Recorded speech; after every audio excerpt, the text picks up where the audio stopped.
Okay, well, I think we'll get this started. I wanted to thank everybody for joining this special webinar event. You have a captive audience and/or panel here of the SAB Leadership. So we'll go around with introductions first. My name is Jen Toth. I'm the current president of the Society for Advanced Bronchoscopy, and I am at Penn State Health in Hershey, Pennsylvania, which is an academic institution. And I do only advanced bronchoscopy and interventional pulmonology.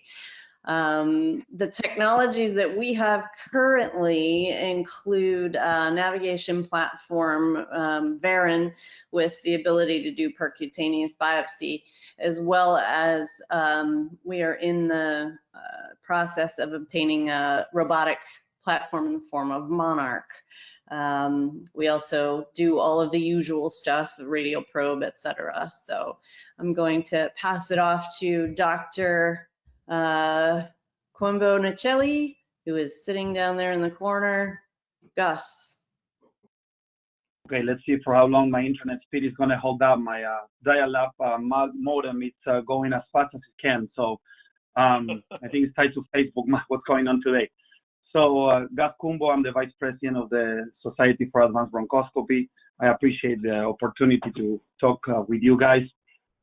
We presently at Spectrum Health in West Michigan have Monarch as a robotic system with both platforms, Siemens Spin for mobile 3D and Philips for those OR cases. I'm going to give it up to Jaspal. Thanks for that, Gus. I'm Jaspal Singh. I do pulmonary. I still do some critical care in Charlotte, North Carolina. We do a lot of advanced bronchoscopy, mostly with experience with the Medtronic Lumicite platform, as well as with the Ion Intuitive. We use digital fluoroscopy. We do not have cone beam. Looking forward to seeing what the panel does. Next, I'll give it up to Susan Garwood. Hi, everyone. Thanks so much for joining. I am in a dedicated advanced bronchoscopy practice, and I do not do any general pulmonary or critical care any longer. My partners are, I have an additional IP partner and 2 thoracic surgery partners. I have used peripheral navigation in the past with SuperDimension, a little bit with FluoroNav, but not a Lumicite. And currently I operate with the Monarch robotic system, radio probe, and plain old fluoroscopy, no cone beam here. Let's see, Nina, how about you? Sure. Hi, everybody. I'm Nina Melanin. So currently, IP private practice. I do a little bit of pulmonology, general pulmonology, 20%. 80% of my practice is pure interventional pulmonology with advanced bronchoscopies. The platform that we use, it's a little bit different in my case because I have multiple healthcare systems, and really I adjusted and adapted based on what they were able to afford. So in one hospital, we end up having Medtronic with Lumicite platform. The other one will have the VRN, and then we finally acquired the Body Vision. We had 50 cases at this point, and it's been a game changer in small community hospitals that otherwise couldn't afford really a more advanced platform, and we've had pretty good results. I will pass it on to Michael. Hey everybody, Michael Pritchett, plain old pulmonologist, advanced bronchoscopist in Pinehurst, North Carolina, definitely not at an academic medical center. Proud to have a partner now, an IP partner full-time with Adam Belanger, and we're staying pretty busy with that, but we also do general pulmonary office and hospital, but not ICU. We've used SuperDimension for quite some time. We used cone beam with Philips. We used that as our sole source of navigation for a while, just using cone beam navigation, and then got into the robotic space with the Intuitive Ion platform about 2.5 years ago. And I've been doing that. We've done a lot of work with Body Vision as well and published some stuff on that. And actually now doing some combination cases for fun with Body Vision and Ion together. So that's been fun. And I'm just very glad to be here with such a really cool panel of people with a broad amount of experience. And we'll give it up to the Godfather, Dr. Hogarth. No, appreciate that. My name is Kyle Hogarth. I'm at the University of Chicago, advanced bronchoscopist there.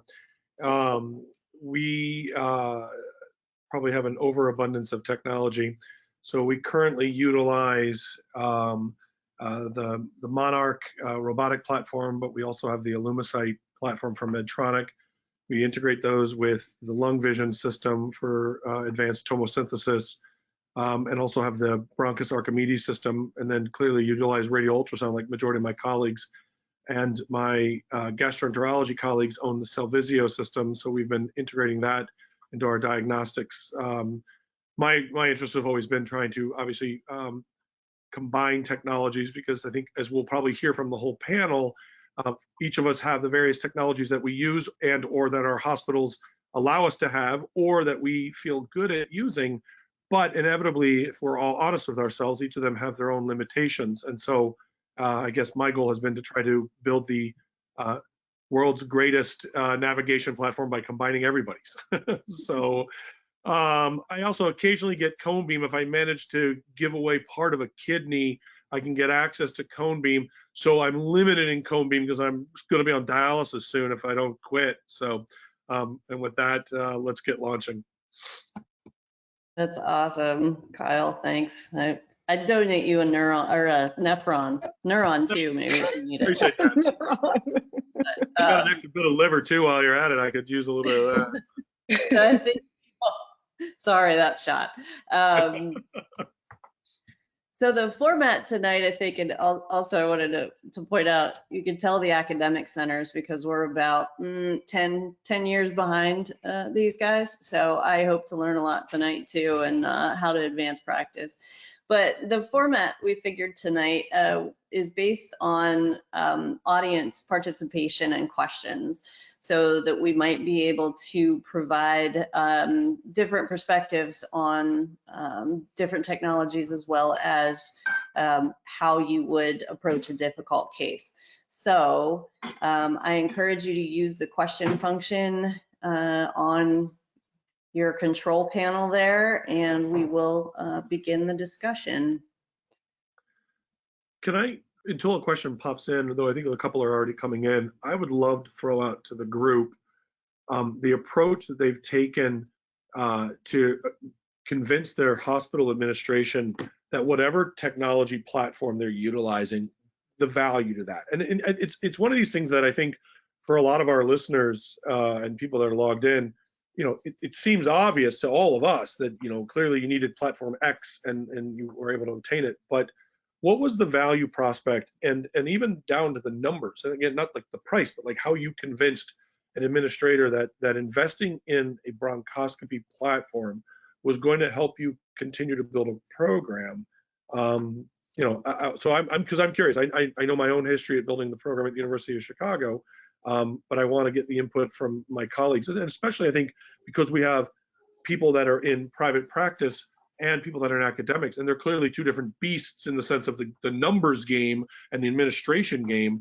I think for the sake of our listeners, I think there's a value there. So whoever wants to attack that first. Great question, Kyle. I mean, I work for HCA. We are a for-profit system.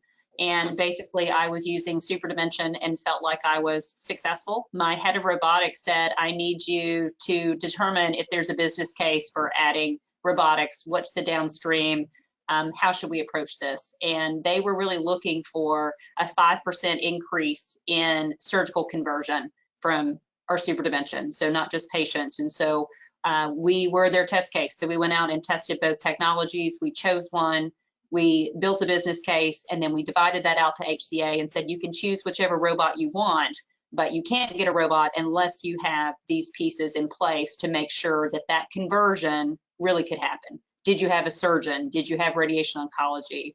So our business case was, at the end of the day, our first year of robotics, 30% received a high ticket item as a downstream, either a surgical biopsy, a surgical intervention, wedge, lobe, or a different surgery. So maybe you got a benign biopsy on a nodule and they ended up getting a successful colon resection because you proved histo in their chest, or they got SBRT, which was near equivalent. So that 30% conversion was much higher than what they had anticipated. So it built an easy business case, but we also said you have to have the other elements in place to make sure that conversion stayed within the walls of HCA.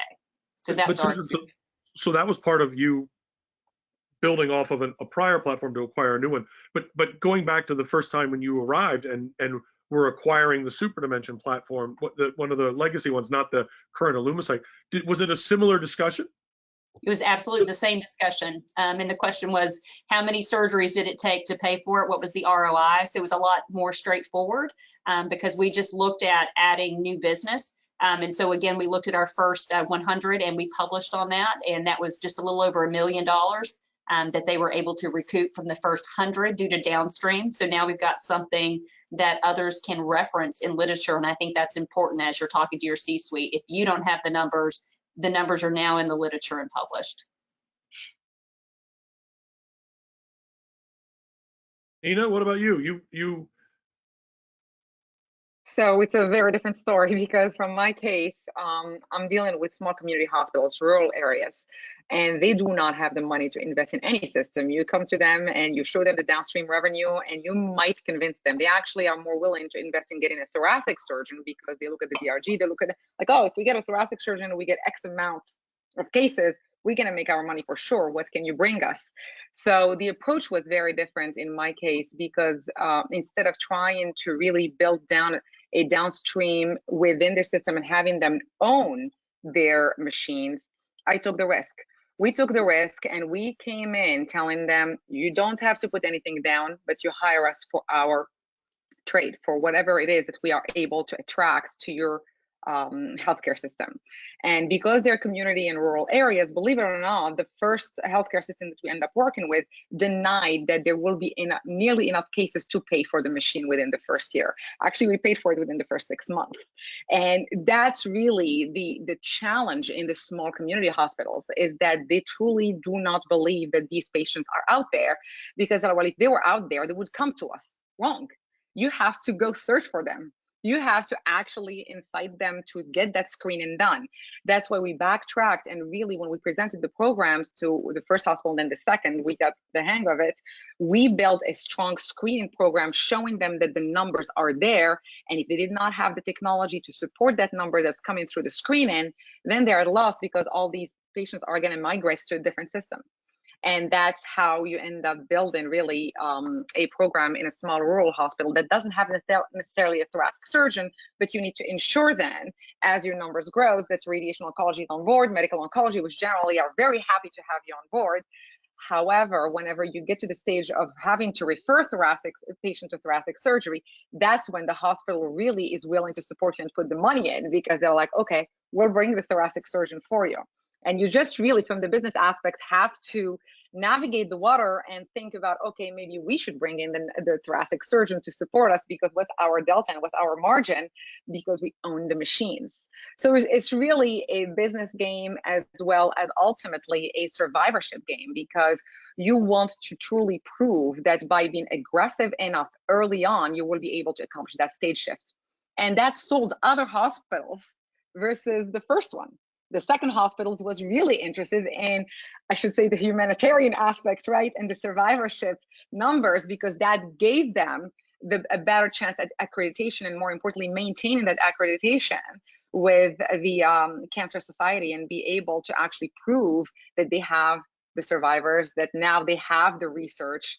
And I think it's really dependent on what it is that you're trying to accomplish. So we have both models in 2 different hospitals, but ultimately you have to take the risk if you do not want to really battle with administration and buy in the systems.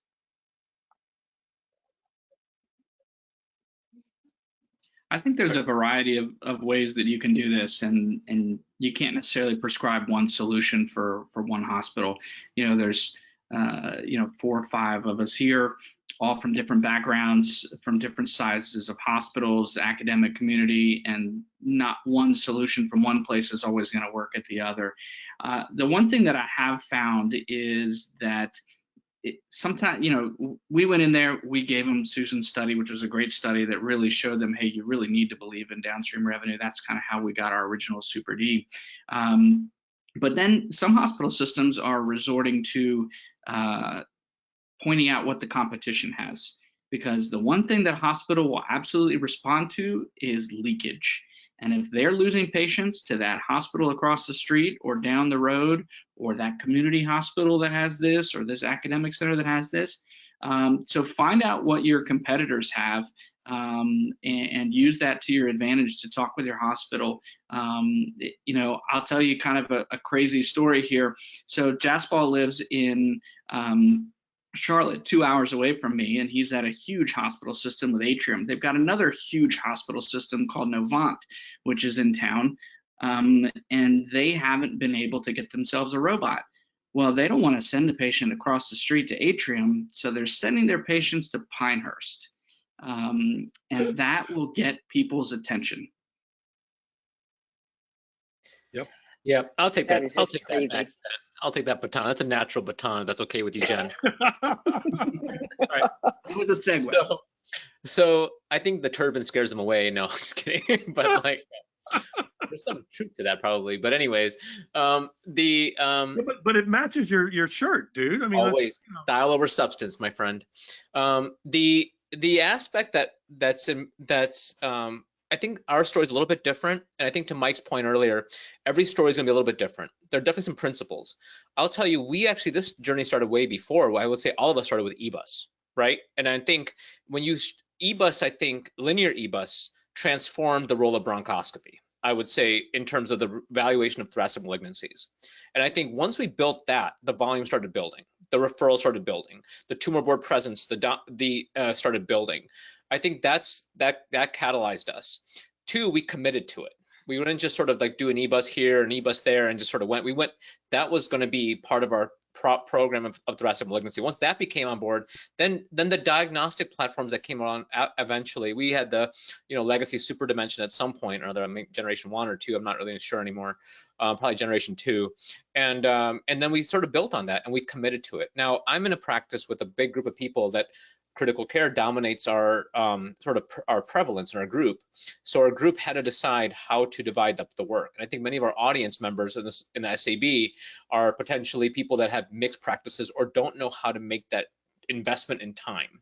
And I think that's something that we have to there's no magic formula.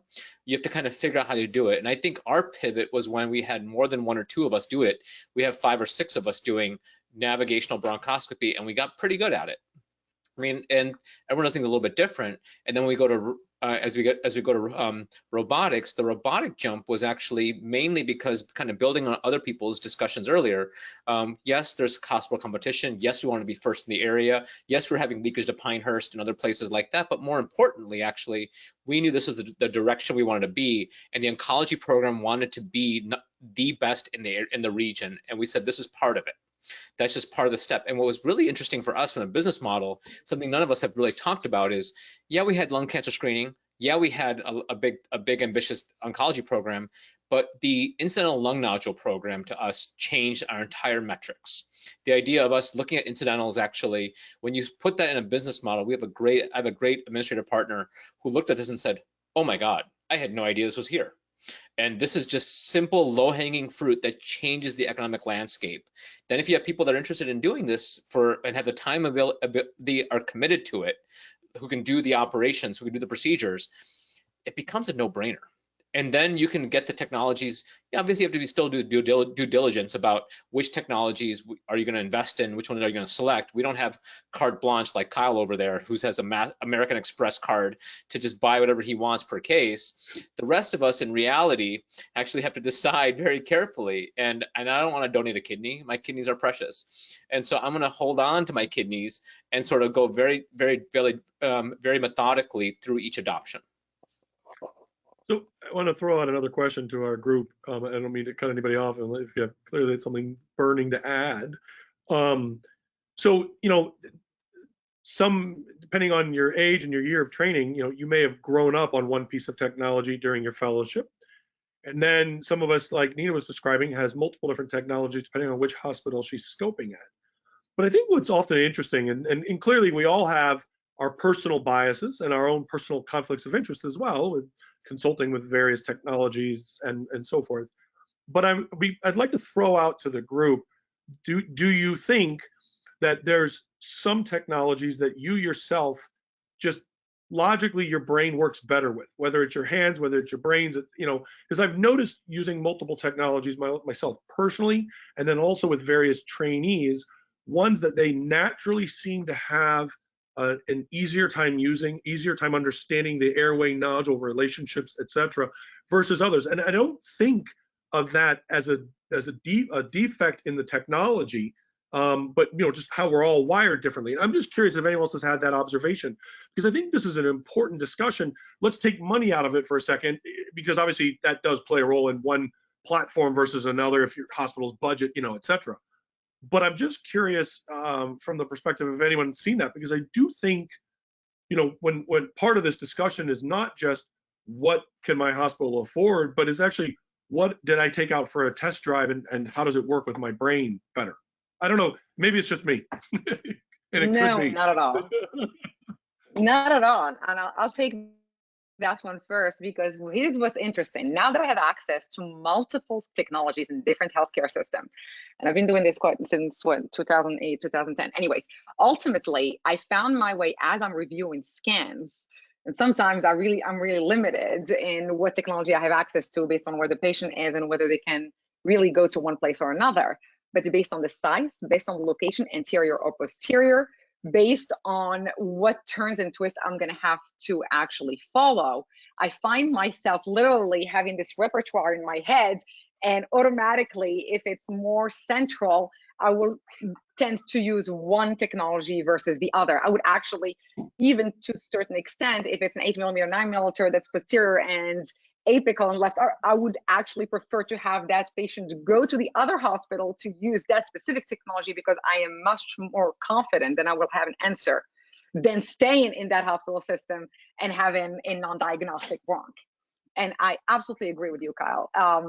Not only the tridimensional ability to visualize, but also the ability to navigate the catheters, depending on how much angle you have, depend also on the fluoroscopy machines that you have. And I'm talking from my standpoint, because one hospital has a horrible fluoroscopy machine if I use the body vision, the other one, phenomenal. I mean, the cath lab, I have the best spot, and I can navigate my fluoro however I want without literally killing the fluorotech.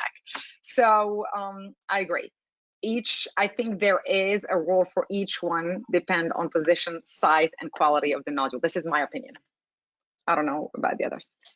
No, I think, Kyle, one of the things you said is that I think every physician is different. And so within our institution, we, as part of their purchase, they actually have to lay physical hands on, if it's going to be a robotic platform, they have to physically use both, not just a presentation from a vendor. We want them to physically lay hands on, because when I did that, it was a feel. What did I like about the instruments? What did I like about the way my arms were held? I have a neck issue, right? So I'm herniated, you know, and so me having my arms down was important, you know, so everybody's different about the way they approach it.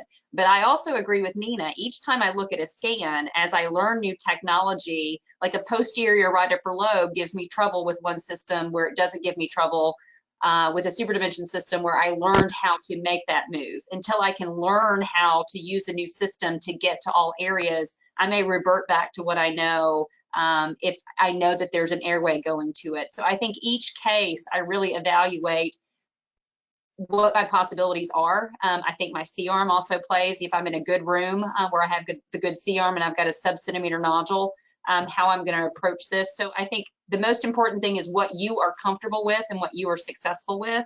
And all of us are successful with what we have, but we put some thought and some work into it. And that's what we need to encourage.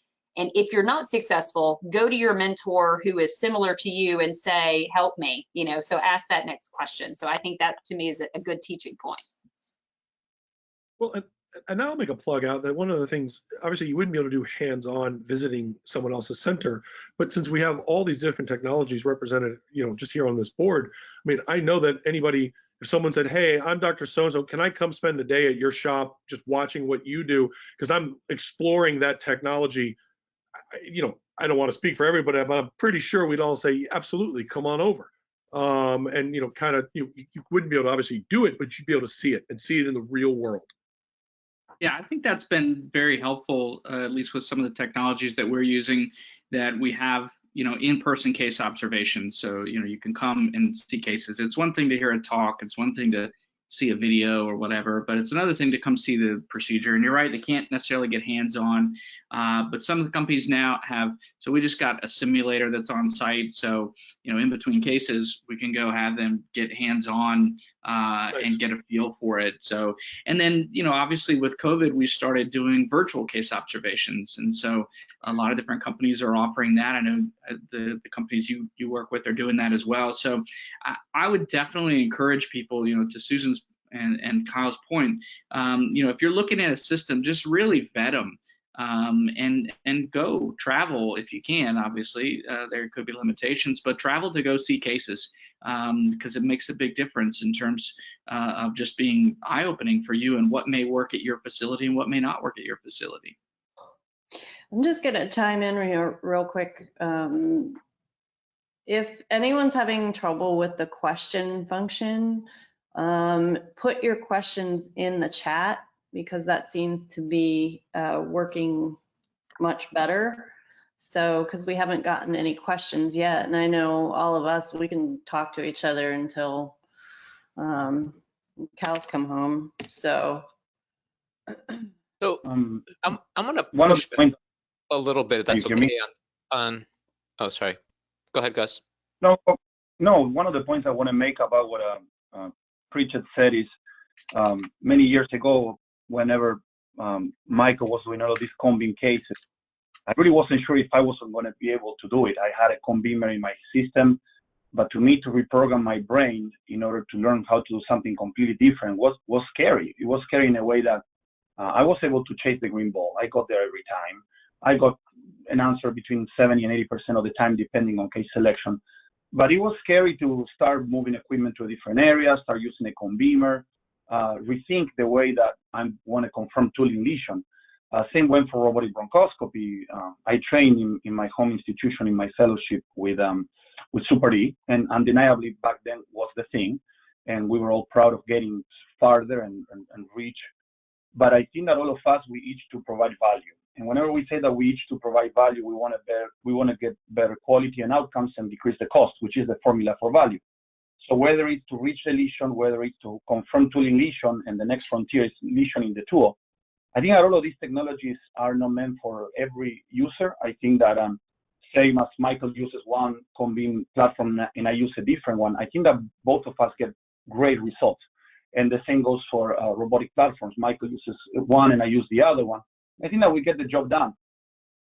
We need to really think what's the best for the patient. My system is different in a way that I work in a non-for-profit that is really very progressive thinking. They want to find out better ways to diagnose earlier cancer. And we've seen an increase at least of 10% of earlier referrals to the surgeon. So we want to flip that ratio. We want to be able to get to more resections, to improve our processes for dye marking, for visceral pleural pre-resection, for nodules that we cannot biopsy for whatever reason. And ultimately, whatever gets us closer to do in one setting, diagnosis, staging, and ablation. So all of these are really promising technologies, but we still have to figure out really how do they work best and for what case. Yeah, so it's nice to sort of, so I'm going to push back a little bit. So it's nice to sort of look around and sort of figure out what works best for you all. But at some point, you got to make a jump and commit to it, right? Because I think our brains are hardwired. Like, for example, we do ion robotic, and it wasn't sort of intuitive for me. I'm much more comfortable with my wrist sort of maneuvering up versus using a trackball, for example, or if you're using the Aura system, using the, you know, the video game sort of mentality. And it's not that at some point you just got to sort of, I think back to your earlier point, Kyle, you just have to sort of commit you not just yourself, but your whole team that's in the room with you. And so because the more I sort of move around and change my preferences based on a lack of a lot of data as to one system being better than the other, the more I create chaos in my team and how they perform. So I'm just curious as to how you all are using all these technologies. How does that affect how your room operates, how your experiences, how the overall sort of cadence of every procedure goes? Because I worry that when I introduce more variables, that's going to create a different experience and make it harder for my staff to help me. I thrive on chaos. I think your staff has to certainly learn the technology And if you can have the same staff, obviously it's a big help. And having gone around and been able to see a lot of different sites through proctoring, I can tell you that it's not uniform. I've realized through that process how lucky I am that we have the same staff, the same therapist. There's a lot of places where you may get a totally different person who has no idea what you're doing. That is very helpful if you can do that. But our combination of technologies didn't necessarily make things more complicated. It actually made things more efficient. We're booking 6, 7, 8 cases in a day, and we'll get out of there by 4 o'clock. And this is with EBA staging in between these two. And so for us, it's been more efficient, but again, we're very lucky because we have the same team that we've had for the last couple of years. And I know that we're very lucky to have that. In addition to having true rapid on-site pathology, I know, some people call it SOS instead of ROS because it's slow on-site pathology, but that helps too. Yeah, I echo that sentiment. Having a dedicated team, or at least people that can rotate in and out as far as training goes, does make things a lot more efficient. Having started from literally zero, there wasn't such a thing when I graduated my general Pulm fellowship. I'm not that old, but Penn State, or at least, as an academic institution, always kind of thought that they had an attitude that was, they were the tertiary care center, all the referrals would be coming in. But they didn't think that way as far as equipment goes. And I think going back to what Mike had said earlier, thinking about what platform sometimes is very driven by your competition. So we have a very prominent hospital system that is kind of creeping in from the east or the west side of Pittsburgh, west side of the state, and now they're paying attention. So it sometimes takes quite a long time, but that was a little rambling, but I was just kind of contributing to multiple questions there. So, and we still have no questions from the audience. So you guys I'm dying to know about it. I want to know more about advanced imaging because, so all of the various platforms have some degree of inherent issues. And in fact, that was obviously the advent of the fluoroscopic navigation with SuperDimension to compensate for CT to body divergence. And both robotic platforms as they currently exist have issues with CT to body divergence and so forth. But obviously, I know Gus and Mike have done a decent amount of robotics with cone beam, and I'm, like I said, down to half a kidney, so I've done a few. But I do also use a lot of lung vision as a way to add on advanced imaging values. So the question I have, though, is I'm going to throw out this grenade, because Mike, you were just doing cone beam cases with an empty catheter prior to any form of a navigation platform. In fact, you were using cone beam as the navigation platform. And Nina, you said you use lung vision in one of the sites that you go to, which is just it's not cone beam, but it is a fluoroscopic only based navigation. So I guess my question is do we have to have advanced imaging systems like the cone beams, or can you get away with no imaging based systems? Because I'm also curious how many people bother to use fluoroscopy at all. If your navigation platform says you're there and your rebus says you're there, why radiate the room? So it's a multi-pronged, and it's meant for everyone to go chewing on, because that's the other question. Do you really need any form of fluoroscopic navigation or add-on?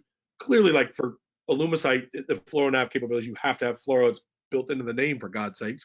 But do the robotic platforms require it? Is it better with it? Or are we all just doing it similar to me? We like technology. We like additional ways to confirm that we're where we think we are. I'm going to take that. Let's hear the deal. If you have a rebus and you're in it and you see that you're in a lesion, I am not going to be using a million different systems, because remember, whenever you do it privately, you have to take into account how much money you're spending, because otherwise you're going to have nothing left on your margin, especially if you're using millions of different tools. So before I take that bite or I take that needle, I have to really make sure that I am where I am, so I can get whatever I need without breaking the bank, right? More importantly, I honestly, right now, using the body vision in the system, I don't know whether it's because I have no choice, but ultimately using that system, I still have the CT imaging in there, and I can with the new version, you can actually have the navigation, if you want, the virtual mode showing you where you need to go, and you can use the static images from CT, and then you can readjust your lesion based on where you are and what you're seeing on fluoroscopy. And I gotta tell you that after having that flavor, it is definitely, for our system, the least expensive, because you use the FluoroTime, definitely. You don't have to open multiple catheters. You use just the body vision catheter to get to that lesion. And you are anteriorly, posteriorly, and in AP, right and left, you are pretty sure where you are. And you then confirm with the Rebus. Love it. I didn't have to use it, without putting numbers on it, a really big system catheter to get where I need to get. Now, the size of the lesion doesn't matter. If you going after an 8 and then 9 millimeter, then that becomes more challenging. And to a certain extent, I would rather use something else. But if it is large enough that I can actually see it on fluoroscopy and use the body vision, I think I would go for that. But it really depends on location, size, and always in the back of your mind, the hospital is not going to go with you if they have to pay zillions of dollars on their disposable and ultimately gain nothing from it and having a non-diagnostic. So I'll jump on that grenade of a question for you. Go for it. I don't think that you need cone beam for every case. Our workflow used to be with SuperD, because we weren't always that accurate. We would do a cone beam spin at the very beginning of every case, drive out to the green ball, and then we'd look at our augmented fluoro to kind of adjust things a little bit. Now, keep in mind, when I was doing that, I didn't have radial. We can't assume that everybody has radial. And so now what I've found is with the robotic platform I'm using, so often I'll drive out to it, I'll put my radial probe out, and holy shit, there it is. Oh, sorry, I just didn't shut. I'll say, hey, it's there. So I stopped doing cone beam at the beginning of the cases. I don't have to, but I have it when I need it. So the question is how limited do you want to be? Without the use of real-time imaging, you're only going to be able to go so far, and you can define so far as whatever you want, how small of a lesion or how high of a diagnostic yield or whatever. You will have a ceiling. Because the tools they're going to deflect. You're going to get off target, things like that. Not every lesion is going to give you a nice concentric view on your radial probe. So what are you going to do for all of the other lesions? And so I think that's where real-time imaging comes into play. The nice thing is that we have so many options now. This is a good problem that people are struggling with and pulling their hair out with. Look at me. About which technology to get. It's a great problem to have. So who cares if it's fluoronav or body vision or cone beam or mobile cone beam? And trust me when I tell you, there's a lot of other players in the real-time imaging that are coming into this space. So it's going to be a key feature in some form or the other. We definitely can't pretend that everybody can have a fixed cone beam system and things like that. But adding real-time imaging, I think, absolutely is a must if you want to push that bar up higher. And Michael, I just want to say that whenever we implemented a robotic platform, we needed to get farther and we need to see. And something that we were able to see is that whenever you get past the 6th or 7th generation bronchus, and those bronchi get very, very small, the anatomy of the instrument we use is completely different. Sometimes you have 3 or 4 different branches of bronchi in the 7th or 8th generation, and where your radial probe goes is not the same where your forceps goes, and definitely not the same where your needle goes. So we learn also that whenever we want to get cross-country by at least 5 millimeters away from the nearby airway, there's no way that radial probe or for ground glass opacities to be able to see any echogenicity. So I think that we all agree that there's a few steps, and this is something that I plagiarized from Kyle. The first step is getting to the lesion, and I think that robotics, in my opinion and in my experience, gets us pretty much anywhere we want. The second step is confirm that the tool is in the lesion. We've all seen that we are perfectly aligned with whatever technology, and we have a non-diagnostic. Something happened. And with cone beam, which is really what bridges that second step gap, which is the tool in the lesion, we see that the forceps can go in one airway and the needle goes cross-country and the GenCat does something else. So we've seen, at least in 3 cases out of 20 that I submitted for publication, that the trajectory of the needle is not what you expect based on the planning of the robotic platform I use. The third step, which is really important, is that are we using the right tool? And Kyle is huge on this. How many passes do we need in the periphery? How do you need for ground glass? How many you need if it's mixed? Do you need 4 forceps for needles? Do we need to use the needle first? So how do we prove that the lesion is in the tool? And the fourth is essentially, do we have the right testing for the samples that we have? We may have taken 12 samples and all we have is non-small cell. So I think that I agree 100% with Michael, and he's been one of the the founding fathers of cone beam CT. I think it's absolutely necessary for some, and it's absolutely relevant from some others, if it makes sense. Mike, can you speak on billing and reimbursement, because for the cone beam CT and how it would differ? Because obviously, talking about cost, when you're comfortable with, a C-arm and a radial probe and, that kind of thing, and all of a sudden, they're saying, well, why don't you have this cone beam technology? Can you just comment on the financial aspect and return on investment? Yeah, so I mean, what I'll tell you is that there are codes, and I'm looking off to my phone just so I can tell you. There's a CPT code that you can use. It's 76377. It's 3D reconstruction on an independent workstation. Facility makes $145.10. Professional fee is $43.84. And there's an attestation that you have to say. Cone beam CT was performed, 3D reconstructions were performed on an independent workstation. I personally interpreted the cone beam CT and 3D reconstructions. Now, your mileage may vary on whether you get that reimbursed or not. I probably shouldn't admit this. I don't bill for cone beam, I never have. Maybe I'm crazy. Luckily, my hospital doesn't come at me for contribution margin. In the end, for the people who are doing Super D and robotics and things like that, this is a really break-even kind of business. We looked at the contribution margin, at least where I'm at. We've got a huge Medicare population, as Jaspal pointed out earlier. He's got all the Blue Cross patients up there with well-paying insurance.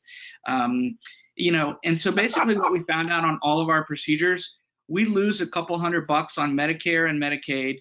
We gain a couple $100 on private insurance, and it's usually a wash. But we know that we're doing the right thing. We're doing things in a single procedure that typically, you can't biopsy a left-sided lesion and a right-sided lesion with CT-guided needle biopsy. You can't stage the mediastinum with a CT-guided needle biopsy. So there's some inherent cost savings there on top of the whole do the right thing, which gets you nowhere usually, by the way, with administration. But yeah, so there are codes out there, and I'd be very interested to hear, what people are getting for that. We have a Telegram chat group that you can jump on. Otis Rickman is in there. He's done a lot with the coding, including for cone beam, and you can always get his feedback, and you'll get different answers from different people as far as what's getting covered and what's not. $45 is a lot of Taco Bell after you celebrate after the day. It's great, Mike. Something that we haven't talked about I couldn't find much literature since you and we use a lot of cone beam and others are starting to use more, is the fact that do you usually do a pre-navigation or a pre-biopsy spin to see if the lesion is there to isocenter? Because the question in and of itself is, how many cases do we do in the country? I don't think that we know the denominator, that we don't need to biopsy. That are things that we use a CT scan that is 3-4 weeks old. And in the absence of cone beam, we go and biopsy, and it's a non-diagnostic where really the lesion went away. Can you share your experience with us? Yeah, I mean, so I used to do that in all my cases. So when I was using Super D, I would do it 100% of the time before we ever even started the case. Then when I was using cone beam only, we had to at the beginning to enable augmented fluoroscopy. There definitely was some times where we just wake somebody up and say, hey, this disappeared. If you look at the Varon study that was published, they say that happens about 7% of the time. Does that justify doing a cone beam at the beginning of every case? No. And so some of it is case selection too. So I think that if we see that we have a history of a growing nodule, it's unlikely to disappear on the day. Now, if you saw it for the very first time ever and you thought maybe it could be inflammatory in the first place, yeah, maybe do that spin at the very beginning. It's not a bad idea. We do a decent amount of CTs the same day for navigation too. So we've definitely canceled a few cases, and those are even better because we cancel them before we put them to sleep. I do think you need to keep in mind your institution. Where I am, it gets bundled. I mean, I don't get paid for fluoro interpretation. I wouldn't get paid for cone beam interpretation. We've already kind of looked into that with our system. So you need to keep those things in mind. And like everybody said, we are either even at best, or maybe even a little bit behind or loss leaders to drive a program. But the quality discussion and stage shift discussion is still worth having, but you have to have your radiation oncologists and your thoracic surgeons backing you up that this is a necessary drive, and you need to come with, I can build a funnel, I can get the diagnosis, I can move them on. So very important to have that discussion. Cone beam, I would love to have it. That will not add any dollars to my pocket. I think the other thing to point out, Mike, and oh, go ahead, Jess. Well, sorry, go ahead. Yeah. So I'm sorry, Kyle. I was just going to say, I'm struggling with one thing. So you have these lesions that are sort of, you're not sure you're going to need a robotic or navigation to it, and yours is a small bronchoscope with an ultrasound or just simple radiograph. Do you tend to overplan the technology, or do you sort of try to step up to sort of say, I can get by with this, and then if I need to, go the next step? Because I struggle with that decision making a little bit. You have smaller, decent sized nodules, or that might be sort of in that sort of second zone space, like not way in the periphery, but like sort of somewhat more proximal, and be able to get to it with that lesser technology. What do you all do? Because I struggle with that. Like, do we overplan and try? I sorry, underplan and try, or do we overplan and go after it? I'll just do everything there in the OR, and I'll plan for robotic. I no longer feel bad about doing a robotic case if it's a 4-centimeter apical lesion. Why? Because I know I'm leaving that room with a diagnosis, 100%, one way or the other. So now, if it's some lower lobe medial thing, and I think, hey, maybe I can get it with my new smaller EBA scope, yeah, I'll try that first. But if not, I've got a plan to do something different. So I don't feel bad about taking a patient to the OR for something that, oh, maybe I could have got this in the bronch suite under conscious sedation while they're coughing, with just a regular scope. I don't feel bad about that anymore, because I guarantee the patient we're going to leave with a diagnosis. Now that's not always practical at every site. I know all politics is local, but that's how we do it. The beauty of our system is we have one team, we are extremely efficient, and it's our room, and we have all machines available at that time. That's and nice. That's the best possible way. My right hand, my respiratory therapist, and just to actually emphasize more how important it is to have a single team. The same team that sees the patients with me in the office are the one with me in the OR and are the one with me in the PACU, with all appointments ready to go by the time work is woken up. Everybody is spoken to. We are ready to go, and that's extremely efficient. So we are always ready for every possible technology that we need within that OR. And I think that is a luxury not everybody has, but that's the beauty also, to have your block time, to have your tools and your team with you at all time, and you're private. You get to say who's with you, and you come in, it's turnkey service, and you walk out. So that's one thing I don't regret. I don't have to wait for them to send me whoever they have available to work with me. We named the seminar or discussion Eyes on the Prize, right? The diagnosis is the only thing that matters here. And so, I've said over and over, it's been my personal mantra, which is my patient does not care which technology I dragged out today. They don't read the report and go, whoa, you didn't use Rebus today? What the hell, doc? They just care that I walked out and said it's histo, not adeno, or whatever. So I definitely, in my approach, is the plan for the worst, in the sense of, my original plan, something's not going to work for whatever reason. You get in there from a technical aspect. But I'm also very happy to drive right out and see the lesion in the airway, and no Rebus, no fluoro, it's just right there, I'm done. That's the ultimate example of yay. But I don't want to have to struggle and suddenly bring in Tomo. And I'll give you a great example.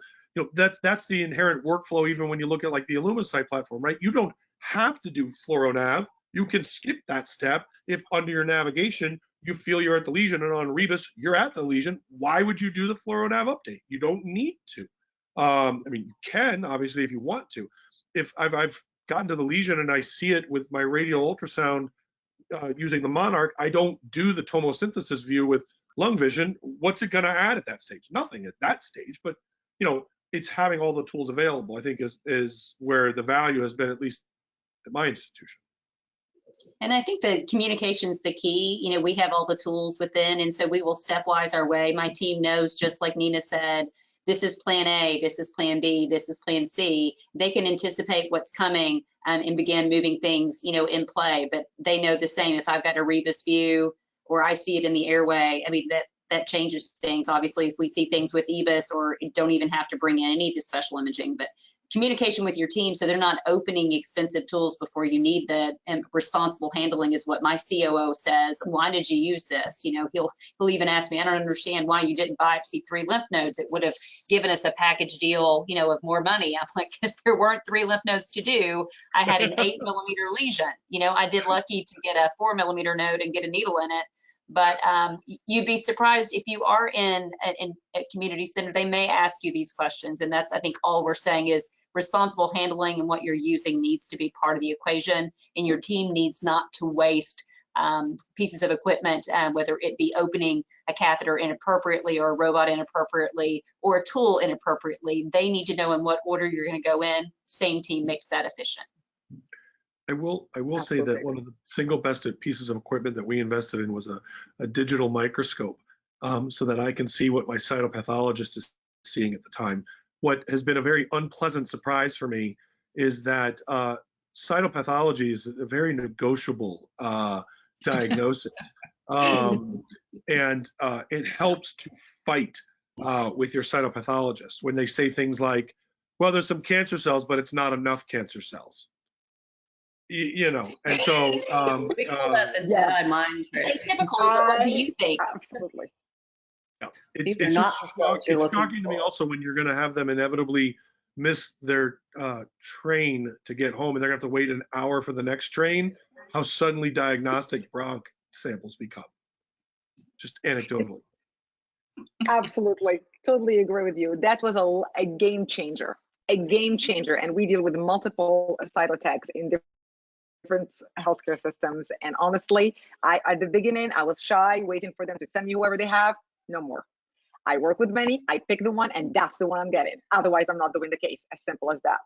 So, I mean, don't shy away from picking your team, because it's going to make you much more efficient, and you'll get to the diagnosis a lot faster, because pathology has been a challenge at the beginning of the programs.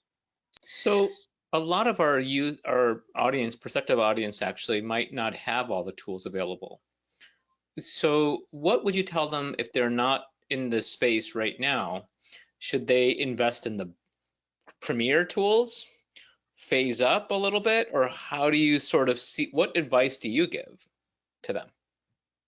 I think when you're asking for money for your hospital, you ask for everything and then work your way down.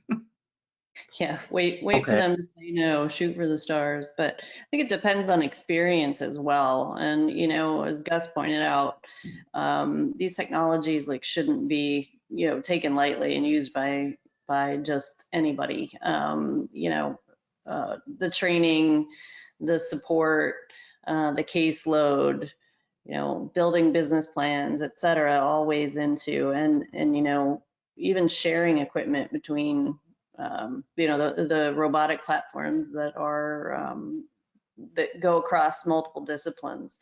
You know, when you're looking at technology and you're in an institution that has GI and urology, you know, they may be able to, now you may end up fighting over it, but at least you can get it in there and sort it out later.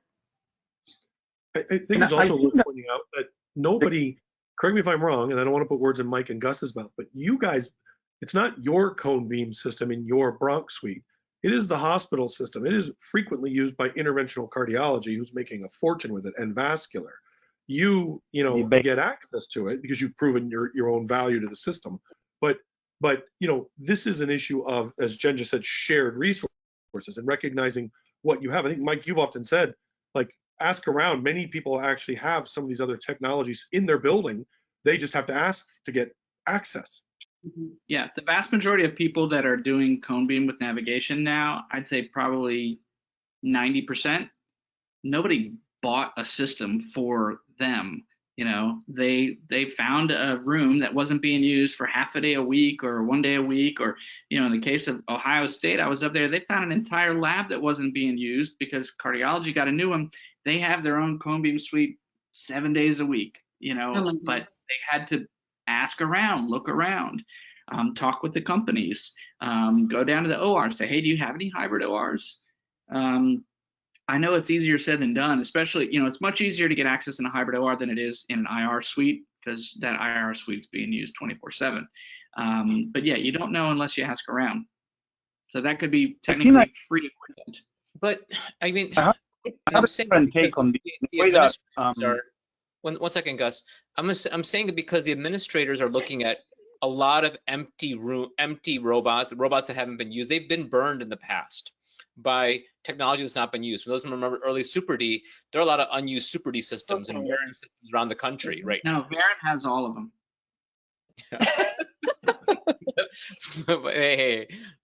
But like I'm just saying is, like, you know, there's a lot of unused systems. So how do we help our audience members not fall in that trap? Because once they mess up that way and the eyes are on them, they're going to be potentially having a hard time getting to the next level of request.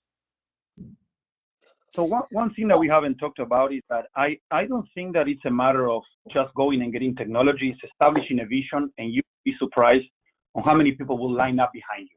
If you have a vision of what you want for your program, whether it's executives, whether it's philanthropy, whether it's whatever, they will. If you play the case, I think that they may, and not in every case. I think that most of the people in this call, most of the people that are thinking about this and are logged in, are leaders in the field, or are trying to become a center of excellence or get into things that they didn't before. So when I got the convene that is dedicated for bronchoscopy, the way that we were able to get it dedicated for bronchoscopy was that it was mobile, and GI was going to use it, and they did really cool things in the first 2 weeks on a trial, and after that my system bought 3 more. So I think that if we don't share the vision that we have with our administrators, executives, and philanthropists, you already have the know. But once you establish direction, I think that really cool things are going to happen for all of us. All right. It's important that people think. Okay. Well, we were gonna wrap things up because we got 2 minutes. I just want to plant a seed. One seed is you don't always have to go ask the administrator. Please think the other way. Why do you have to go ask for authorization? Why can't you think about what would work better for you and get it? And you go and tell them, here it is, take it or leave it, or I'll go to the next competitor. We always present the option of having this navigation bronchoscopy system as begging the administrators to allow us to use it or get it for us. We are perfectly capable of going and getting that technology ourselves. Sorry. That's a very good point. By the way, one other very important thing, the beautiful thing about all the technologies we're talking about, that's a hyper-competitive market with several more technologies coming into this marketplace soon. Last time I checked, we ought to be leveraging that. The fact that we don't negotiate down better prices, it's time for you as an endoscopist and you as a hospital system to start negotiating a little harder for a better product rate on the capital side and better disposables rate across. And honestly, that ought to be some of your leverage point, especially if you are a large volume health system. All right, with that, thank you everybody for coming and listening to us talk. I hope that there are some valuable points. I know I learned something. And thank you to the SAB leadership for the time tonight. And Emily has one last slide to wrap it up. So our next webinar is going to be in just over a week, where our own Kyle is going to be presenting. My bad. Kyle again? Again, on complementary technologies. So the more the better. So please feel free to register and join. Have a great night. Thanks, everybody. Have a great night, everybody. Bye. Thanks, I know. everybody. Bye.